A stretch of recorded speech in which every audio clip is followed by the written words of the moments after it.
que el incremento de jornada en el ámbito del SACIR, que también ha sido en el ámbito de los empleados públicos de la comunidad autónoma, se ha mostrado ineficaz para contener el gasto en materia de personal, como así expresó en su momento el presidente de la comunidad, Juan Vicente Pérez.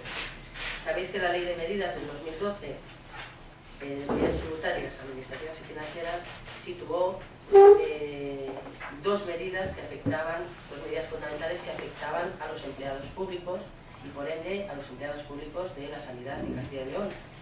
Una fue el aumento de jornadas, pasamos de 35 horas semanales a 37 horas y media, y otra fue la contención de las incapacidades o las bajas laborales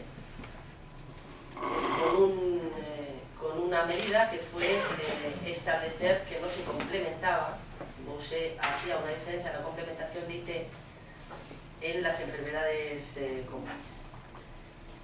Eso, el presidente de la comunidad dijo que en 4 años esto iba a suponer un ahorro para la comunidad de 14 millones de euros.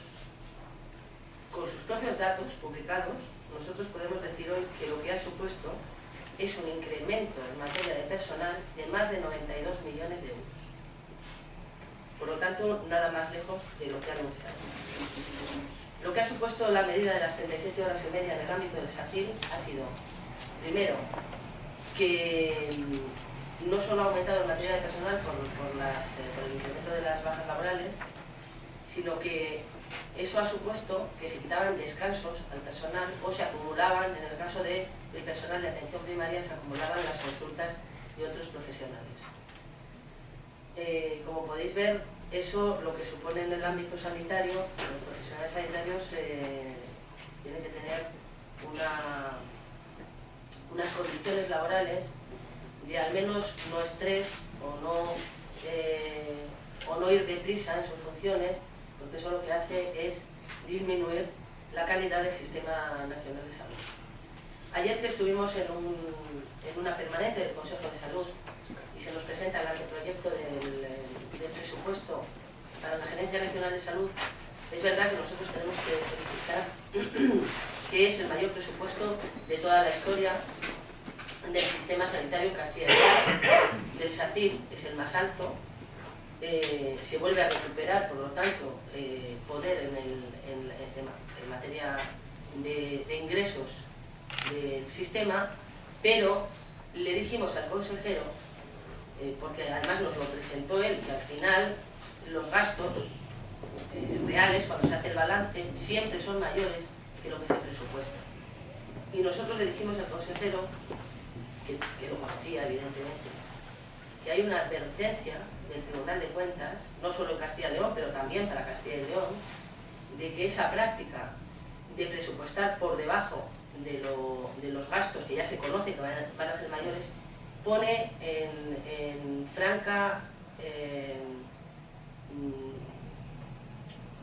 franco desgaste al sistema sanitario público. Es decir, nos estamos sabiendo que necesitamos una financiación mayor, no estamos influyendo en que eso sea de esa manera. Entonces, estos son datos suyos, no nos los inventamos. Le paso la palabra a mi compañera de salud laboral para que os dé datos más concretos, pero lo que suponía un ahorro de 14 millones ha supuesto un incremento de 92, por encima de 92. Hola, muy buenos días a todas y a todos. Vamos a ver, como bien ha dicho nuestra secretaria general, Ana Rosa, la ley de medidas tributarias, entre otras medidas, lo que nos afecta, una de ellas era el incremento de la jornada laboral en media hora diaria.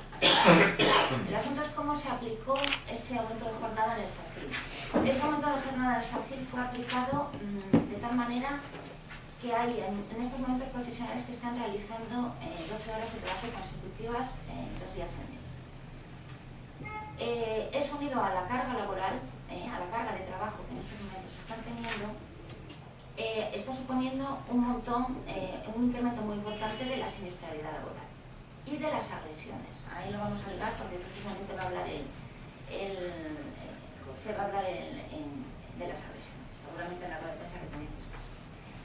Entonces, ¿qué pasó? Bueno, pues que de esos barros, de la ley de medidas tributarias, ahora tenemos estos lodos, que fue el plan de racionalización del gasto público que presentó Herrera, el presidente Herrera. Bueno. Promete dos medidas fundamentales, que es, lo primero, un ahorro en gasto personal, que ya lo ha visto también nuestra compañera, de 14 millones de euros, en el periodo de 4 años, es decir, 2013, 14, 15 y 16, porque no olvidemos que la aplicación de la jornada del incremento se produce en el 2013, no fue en el 2013. Entonces, 2013, 14, 15 y 16, un incremento, un descenso en los gastos de personal. Y la otra medida estrella, que es el control del asentismo laboral. Bueno, pues hemos obtenido unos datos en las cuentas anuales que están publicadas en la página de transparencia de la Comunidad Autónoma de Castilla y León, concretamente en el tomo 5. Entonces nos vamos a los gastos de personal del año 2012, que son los que son, nos hemos dado los cuadros, y entonces vemos que en el 2013 hay una bajada, bueno, vamos a decir que prudente, de 118.000 euros. A partir de ahí, en los años posteriores, hay una subida en el 2014 de gastos de personal de 31,5 millones, en el 2015 de casi 30 millones y en el 2016 de 38 millones, casi 38,5, lo que supone que en vez de ahorrar esos 14 millones que dice que va a ahorrar, aquí estamos viendo que se han gastado más de 92 millones de euros. Entonces, claro, estamos viendo estos datos y podemos decir que ha sido un absoluto fracaso. Vamos a ver, estos datos son datos agregados, es decir, no son unos datos que nos separen exactamente a qué corresponde este incremento de gasto de personal. Que nosotros tenemos datos de agresiones y tenemos datos de siniestralidad laboral. Hay datos que sí se nos facilitan, aunque no todo el asentismo laboral, pero sí disponemos de esos datos.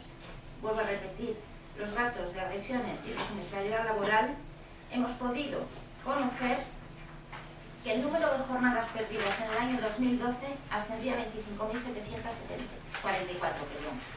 Sin embargo, en el 2016, 58.521, más del doble. O sea que podemos decir que la otra medida estrella que anunciaba, que era la reducción del asentismo, no lo están consiguiendo. Tenemos datos de asentismo general a nivel comunidad autónoma, pero no lo tenemos de todas las provincias. Hemos pedido los datos de asentismo. A ver, por explicarlo un poquito, el asentismo reúne siniestralidad, enfermedad común. Sabemos que ha subido, y es más, como ha dicho nuestra compañera, pero no os podemos dar datos exactos porque no nos los han dado enteros. O sea, los hemos solicitado en cada provincia y entonces no. De las provincias que hemos comprobado, el asentismo general ha subido. Y el asentismo, debido a las agresiones y a la siniestralidad laboral, las agresiones es lo mismo, una agresión entra como accidente de trabajo y entonces es igual siniestralidad laboral. La conclusión: no se ha producido una minoración en el gasto de personal a día de hoy, que era lo que había prometido con la aplicación de las 35 horas. El asentismo laboral, a causa de esta siniestralidad laboral, no solo se ha controlado, sino que ha llegado a duplicarse respecto al año anterior de aplicar las medidas. Y el incremento de jornada ha supuesto unos costes. Hay una serie de costes que son costes tangibles, que sí podemos medir, y costes intangibles que no podemos medir, no podemos cuantificar. Sí vemos los resultados, pero no podemos cuantificarlos. Los costes tangibles, pues costes salariales de jornadas perdidas no trabajadas, lo que supone el pago de las prestaciones económicas de los trabajadores y las trabajadoras en procesos de incapacidad temporal. Eso tiene un costo, que es importante, porque la incapacidad temporal, el SACIL está obligado a pagar desde el primer día el 25%. Por eso podemos pensar que el incremento de la siniestralidad laboral puede haber tenido repercusión en los gastos de personal. Más costes, derivados de las prestaciones sanitarias. Es decir, cuando uno enferma, tiene que ir al médico, tiene que ir, y eso supone un recargo muy importante para las obras sociales. Costes de productividad, tenemos que contratar gente, o sea, contratar el mínimo, pero hay que contratarlo. Hay que pagar el que está de baja y hay que pagar sustituto. Hay que pagar esos dos costes. Y deriva costes a la seguridad social. Esos datos no los tenemos. Pero está claro que nuestra mutua es el INS, y el INS está asumiendo los costes derivados de las incapacidades que se producen por su necesidad de labor. En la pérdida del incentivo del bonus, porque claro, que eso revierte directamente en salud laboral y se pierde, porque claro, si aumenta la sensibilidad laboral, pues no deberían pedir, solicitar. Y el pago de prestaciones por incapacidad permanente, muerte, en fin, todo eso que va derivado directamente de la seguridad social. Esos son los costes que podemos medir. En cuanto a los costes que no podemos medir, pues hay un daño general a la imagen del sistema público de salud, porque el incremento de las agresiones, las listas de espera, nosotros seguimos presentes en los centros de trabajo, estamos ahí todos los días, entonces estamos viendo que hay demora en la atención. Los profesionales son, no os podéis imaginar, nada del 150%, pero claro, llegan hasta donde llegan, el uno detrás del dos. Disminución de la calidad de la atención al paciente, que era lo que os estaba diciendo, y sobre todo, y desde el punto de vista de salud laboral, un empeoramiento del clima laboral.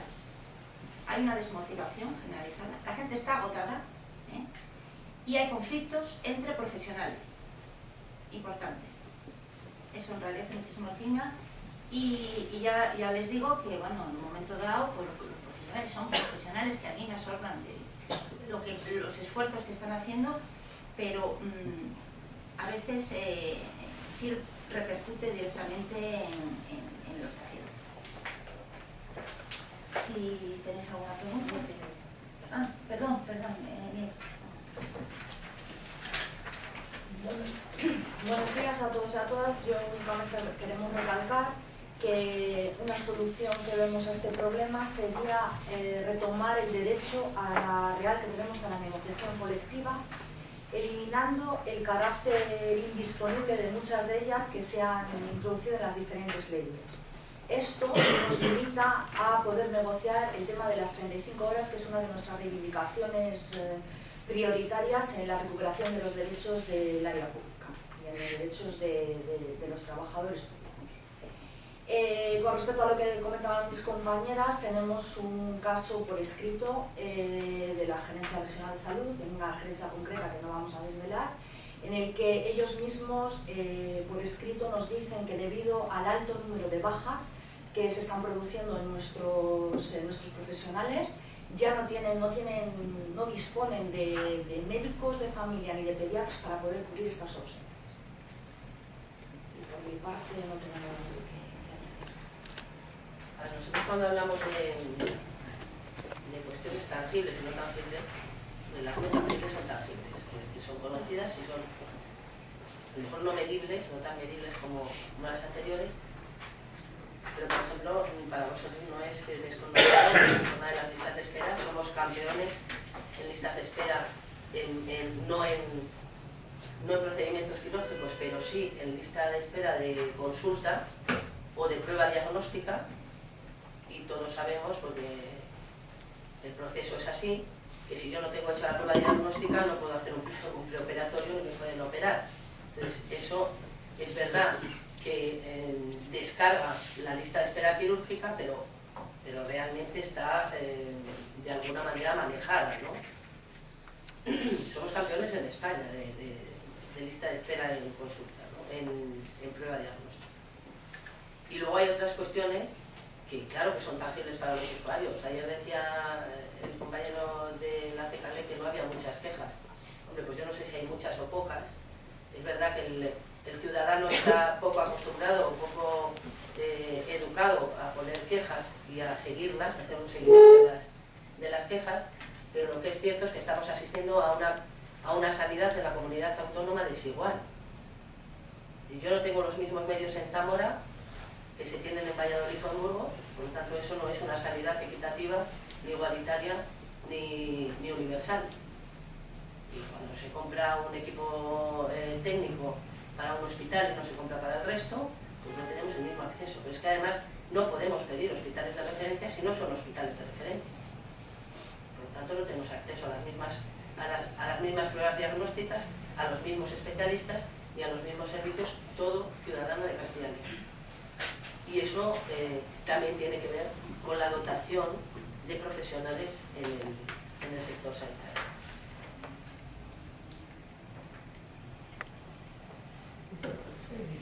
Habéis comentado sobre las